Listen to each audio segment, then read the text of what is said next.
So I'm Tom, also known as Porcelain Eyes. I'm originally from Adelaide. I moved to Melbourne back in 2018, and music's been a big part of my life. And it's only been in the last couple of years that this whole sort of psychedelic rock, indie rock thing sort of come about. So the future's looking good, and really can't wait to keep going with things. Cool. So tell me a bit about Porcelain Eyes. What sort Yeah. of genre do you play, and how did you sort of start this project? Yeah, so the project started at uni, actually, which is the reason I moved to Melbourne in the first place. So I studied a Bachelor of Audio over there, which sort of tied in really nicely with the whole music thing. So, sort of for my final project, the idea was that I'd record my own album. And it's funny you sort of said that because I tried to sort of avoid what's the word, cornering myself into one genre, I guess. So the idea Yeah. was to put together an album of multiple genres, but I don't know. It all sort of revolves around rock, and like I'm a massive Beatles fan, and hmm so it's like that kind of pop rock, primarily rock. I hate using the word pop, even though Yeah, I pop know. music I is get it. great. Yeah. Um, but yeah, so I don't know. Most of it's like rock. There's some early like 50s rock in there, and there's some, I don't know, more ballad kind of stuff. So yeah, I don't know. The Porcelain Eyes is, I don't know. I don't know. It's just Yeah. a sort of name for the music I'm going to put out. But I think we'll stay as close to this whole indie rock thing as we can. Has there been anyone that you've sort of worked with or collaborated with that's been super helpful for you as a musician? It could be a person you've songwritten with, it could be someone that's been an industry person. So I think most of that stuff happened when I was here in Adelaide before I went to Melbourne. So like I did a songwriting course at Music SA, which was hmm great, and I met some really great people there, and particularly a guy by the name of Dale Taylor, who's there. He's been a mentor of mine for a long time now. He's a great guy. In terms of songwriting and stuff, I try and do as much of it myself as I Yeah, can of because course. I'm a bit of a perfectionist, and like I really I don't like with my own music. I don't like.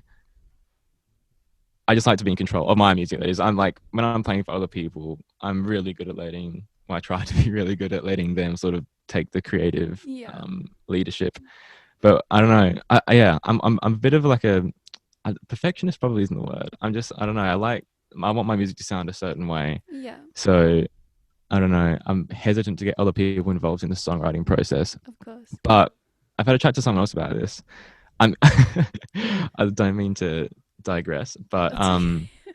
if I'm like writing songs for other people, I'd have to be writing songs for other people. I don't think I could give my own songs that were for me to other people. Yeah. You know what I mean? So if I'm like collaborating in songwriting, I think I'd have to know that I'm doing that, if that makes sense. Yeah, yeah, of course. Yeah, definitely. Yeah. So, who are you inspired by musically? You said the Beatles are a bit of an influence. What other A bit artists of an sort of influence. come to mind? Man. Yeah. So I really, really love the Beatles. Yeah. I really love the Beatles. But besides the Beatles, Fleetwood Mac are great. Yeah. Tame Impala sonically is a big influence of mine. David Bowie, I've always loved Bowie.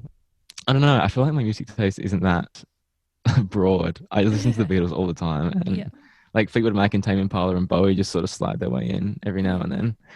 So Nice. I don't know. People make fun of me for it, but No. I love the Beatles. Going back to that songwriting stuff, what's sort of your process with developing songs, and how do they get from their initial form to their final form?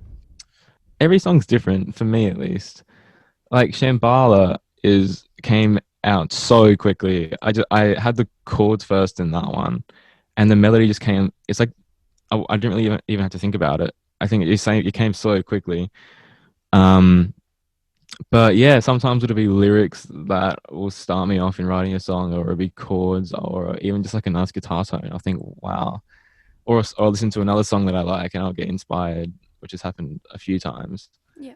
But yeah, I really think it just depends on the song and where I want the song to go. Sometimes I'll sit down and deliberately write a more complex like piece of music that is interesting to listen to, and that takes a bit longer. But Yeah. for this more commercial stuff, most of it comes pretty quickly. So, do you do all the mixing yourself? Yeah, I do. I guess that's one of the perks of having studied audio. Yeah. And so you play everything yourself as well and all of that? I try Tiny to. bit. So on Shambhala, I didn't. I can't play drums, so Mm. I'm never going to play drums. Maybe one day. That's an aspiration. I should aim for that. But on Shambhala, a friend of mine played bass as well. But I think from now on, I just bought a nice bass that's behind me. Yeah. Um, I think from now I'm going to just track bass, guitars, and everything myself besides drums Yeah. because yeah, I'm not a good drummer. Let's chat about Shambhala a bit more. Yeah, So, what can people expect from that song? What does it cover lyrically? And yeah. yeah, what can people sort of get from it? Yeah, I sort of describe it. It's a love song, really, but it doesn't necessarily sound like it. It's a bit like I don't know. Everyone I speak to has like a different interprets it differently. Like the last person I spoke to said that it's really happy and energetic, whereas that's not what I feel when I listen to it. But I think that's a good thing. Yeah. Um, I can see how they think that. It is quite like an upbeat kind of tune. So I don't know. It's a song about like heartbreak and the sad stuff.